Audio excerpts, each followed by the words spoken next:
হাসিনা সরকারের পদত্যাগের পরে একটা প্রথম গুরুত্বপূর্ণ প্রশ্ন যেটা আসছে সবার মধ্যে বা আমাদের মধ্যেও, সেটা হচ্ছে একটা ছাত্র জনতার যে গণ অভ্যুত্থান হয়ে গেল জুলাই আগস্টে। এই গণ অভ্যুত্থান পরবর্তী তাদের রাজনীতির ভবিষ্যৎ কি? আওয়ামী লীগ জাতীয় পার্টির রাজনীতির ভবিষ্যৎ কি? তাদেরকে দিয়ে আমরা কি করব, জাতি কি করবে? এটা একটা গুরুত্বপূর্ণ প্রশ্ন এবং এটা একটা রাজনৈতিক সমাধান হতে হবে।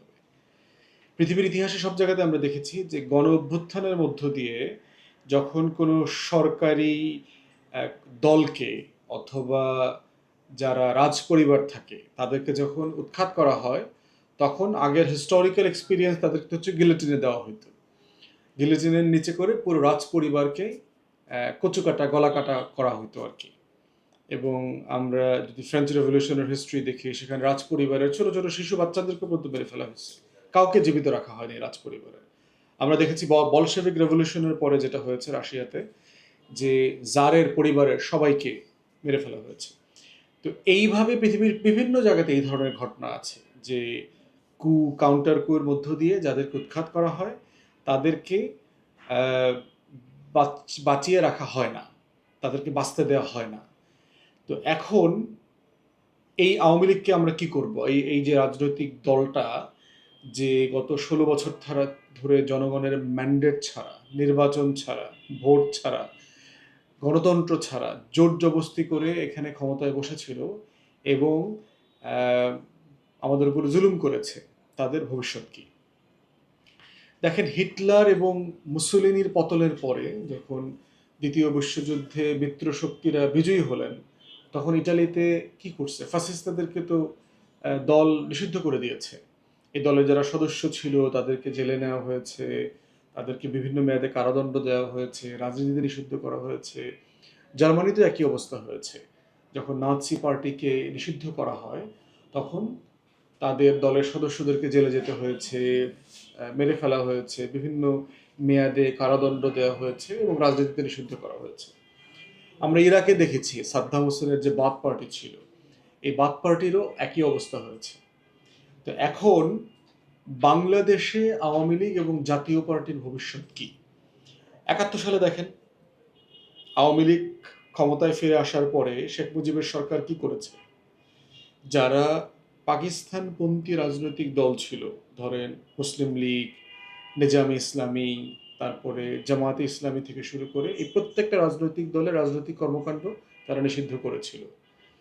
90-এর স্বৈরাচার বিরোধী আন্দোলনে কিন্তু এই সিদ্ধান্তটা আলোচনায় এসেছিল যে সামরিক শাসনকে উৎখাত করবার পরে যে নতুন সরকার গঠিত হয়েছে, তাদের কাছে দাবি করা হয়েছিল জাতীয় পার্টিকে নিষিদ্ধ করতে হবে।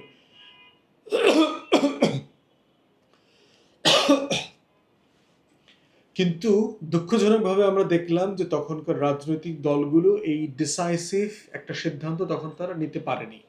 জাতীয় পার্টির মতো একটা স্বৈর শাসকের রাজনৈতিক দলকে তারা নিষিদ্ধ না করে এখনো বাঁচিয়ে রেখেছে। এবং এই বাঁচিয়ে রাখার যে বাস্তবতা আমরা দেখলাম গত 16 বছরে, আওয়ামী লীগ এবং জাতীয় পার্টি একজন আরেকজনের এ টিম বি টিম হয়ে দেশ পরিচালনা করেছে।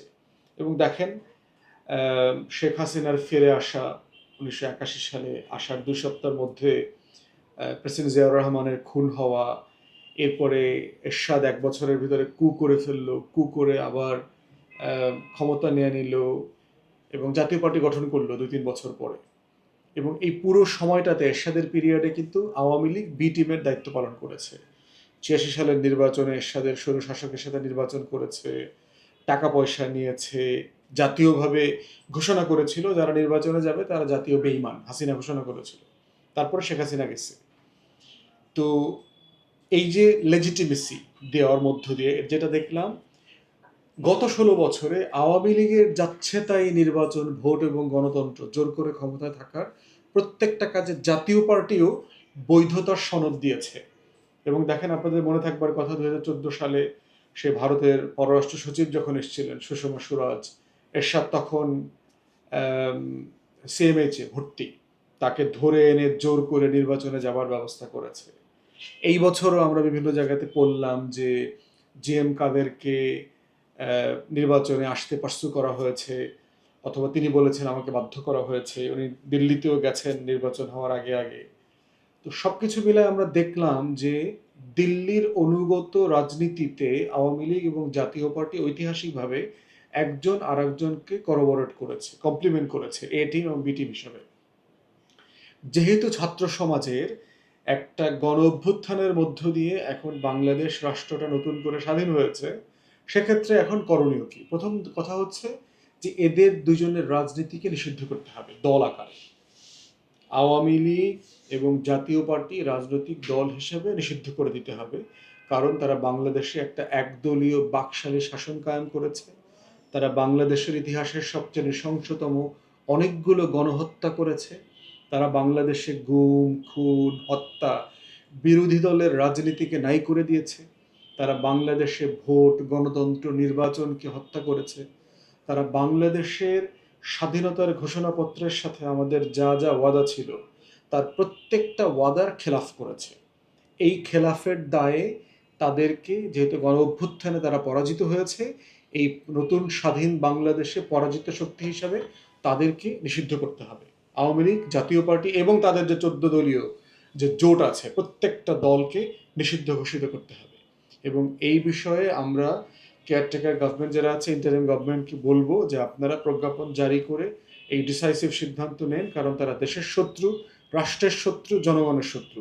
আরও যে কারণে এদেরকে নিষিদ্ধ করা দরকার, গত 16 বছরে দিল্লির সাথে অত্যন্ত অন্যায্য অনেক চুক্তি করে বাংলাদেশকে, বাংলাদেশের জাতীয় স্বার্থকে, বাংলাদেশের স্বাধীনতা সার্বভৌমত্বকে তারা একটা দাসখতের বন্ধনে আবদ্ধ করে দিয়েছে। এবং আপনারা জানেন যে আন্তর্জাতিক দুই দেশের ভিতরে যখন দ্বিপাক্ষিক চুক্তি হয়ে যায় তখন সেগুলো বাতিল করা অনেক জটিল হয়ে যায়, কমপ্লিকেটেড হয়ে যায়। তো সেই যে বাস্তবতাগুলো আছে, এই কারণে এই দুই দলের এবং তাদের যে 14 দলীয় শরিক আছে তাদের রাজনীতি করবার কোনো অধিকার নাই। এটা হচ্ছে প্রথম প্রস্তাব। দ্বিতীয় প্রস্তাব হচ্ছে, যদি সকল রাজনৈতিক দল এই প্রস্তাবে একমত হইতে না পারে, তাহলে আমাদের দ্বিতীয় প্রস্তাব হচ্ছে যে আওয়ামী লীগ এবং জাতীয় পার্টি মিলে যেহেতু পুরো রাষ্ট্রকে গত 3 দফা নির্বাচনে স্বাধীনভাবে ভোট দেবার অধিকার থেকে বঞ্চিত করেছে, তাদেরকেও ন্যূনতম আগামী 3 মেয়াদে নির্বাচনের জন্য নিষিদ্ধ করতে হবে এবং ভোট থেকে বঞ্চিত করতে হবে। আওয়ামী লীগের কোনো পদস্থ নেতা কর্মী এখন পর্যন্ত যারা সক্রিয় ছিল আওয়ামী লীগের রাজনীতিতে, আওয়ামী লীগের বেনিফিশিয়ারি, আওয়ামী লীগের ব্যবসা বাণিজ্য লুটপাটের সাথে সরাসরি জড়িত, এবং এই 2014 তথাকথিত একদলীয় সংসদ, 2018 সালের রাতের সংসদ, 2024 সালের ফেক ডামি নির্বাচনের সংসদ, এই প্রত্যেক সংসদে যারা এমপি হয়েছে, সো কল্ড এমপি, তাদের প্রত্যেককে রাজনীতি থেকে নিষিদ্ধ করতে হবে। তারা কেউ রাজনীতি করতে পারবে না। তাদেরকে পার্মানেন্টলি বাংলাদেশের রাজনীতি এবং নির্বাচন থেকে নিষিদ্ধ করে দিতে হবে। এটা হলো তৃতীয় প্রস্তাব। ফোর্থ প্রস্তাব হচ্ছে তাদেরকে বিচারের আওতায় আনতে হবে, কারণ দেশে একটা ক্রেডিবল ইলেকশন করা একটা সরকারের দায়। একটা বৈধ নির্বাচিত সরকার আর একটা বৈধ নির্বাচিত সরকারের কাছে পাওয়ার হ্যান্ডওভার করবে জনগণের ম্যান্ডেট এবং উইল মোতাবেক। তারা এটার খেলাফ করেছে এবং এই আইনটা হচ্ছে আর্টিকেল 7A-তে হাসিনা নিজেই 15th অ্যামেন্ডমেন্টের মাধ্যমে ইনসার্ট করেছে। এটার মাধ্যমে যেটা পরিষ্কার সেটা হচ্ছে বাংলাদেশে একটা পাওয়ার ইউজারপার যারা আছে, ক্ষমতার অপব্যবহারকারী যে গোষ্ঠী ছিল, তারা এই অপরাধের দায়ে দুষ্ট। অতএব তাদেরকে এইটার অধীনে একটা ফৌজদারি যে অপরাধ, এই অপরাধের বিচার করতে হবে যারা এই পুরো প্রসেসের সাথে জড়িত। আওয়ামী লীগের হাসিনা থেকে শুরু করে পুরো লিডারশিপ, প্রশাসনে যারা দায়িত্ব পালন করেছেন, সামরিক এবং বেসামরিক প্রশাসনে ডিসি, এসপি থেকে শুরু করে যারা যারা উপজেলা নির্বাহী অফিসার যারা যারা এই কর্মকাণ্ডের সাথে জড়িত ছিলেন, তদন্ত সাপেক্ষে তাদেরকে ফৌজদারি অপরাধে দণ্ডিত করতে হবে। এটা হচ্ছে এই বিষয়। দ্বিতীয়ত, দলের বাইরে প্রশ্ন হচ্ছে হাসিনার কি হবে। হাসিনার ব্যাপারে ইতিমধ্যে আমরা আপনাদেরকে বলেছি, সেটা হচ্ছে অস্ট্রেলিয়াতে কিছু প্রবাসী বাংলাদেশি ওখানকার একটা ল ফার্মের মাধ্যমে ইন্টারন্যাশনাল ক্রিমিনাল কোর্টে একটা মামলা রুজু করবার প্রস্তুতিমূলক চিঠিপত্র দায়ের করেছে, ওখানে এভিডেন্স সহকারে ওখানে সাবমিট করেছে। আইসিসি প্রসিকিউটর অফিস এগুলো এখন যাচাই বাছাই করছে, তারা পরবর্তীতে সিদ্ধান্ত জানাবে। হাসিনার ব্যাপারে দুইটা কাজ করতে হবে। একটা হচ্ছে ইন্টারন্যাশনালি তাকে গণহত্যা এবং মানবতা বিরোধী অপরাধের দায়ে আইসিসি থেকে শুরু করে যেখানে যেখানে তার বিরুদ্ধে অ্যাকশন নেবার সুযোগ আছে, নাগরিক অধিকার লঙ্ঘন করার ব্যাপারে, দায়ে, এগুলোর ব্যাপারে তাকে বিচারের আওতায় আনতে হবে। আর দ্বিতীয়ত হচ্ছে বাংলাদেশে হত্যা, গুম, গণহত্যা, দুর্নীতি, লুটপাট, দেশের সংবিধান এবং শপথের সাথে বেইমানি করবার দায়ে তাকে বাংলাদেশে ফৌজদারি অপরাধের মুখোমুখি করতে হবে এবং বাংলাদেশের আদালতে তাকে বিচার করতে হবে। এবং ভারতের সাথে যেহেতু বাংলাদেশের বন্দি বিনিময় চুক্তি আছে, বিচার করে তার এখান থেকে অ্যারেস্ট ওয়ারেন্ট করতে হবে, ইস্যু করতে হবে, যেটার ভিত্তিতে ভারতকে বলতে হবে যে সে একজন ফৌজদারি অপরাধে দণ্ডিত এবং অভিযুক্ত, অতএব আমরা তাকে জাস্টিস ফেস করাতে চাই। যেই বিচার বিভাগ হাসিনা তৈরি করেছে, সে বারবার তারেক রহমান থেকে শুরু করে সকল পলাতক বিএনপিদেরকে বলে বাংলাদেশে আসুক, বিচার ফেস করুক।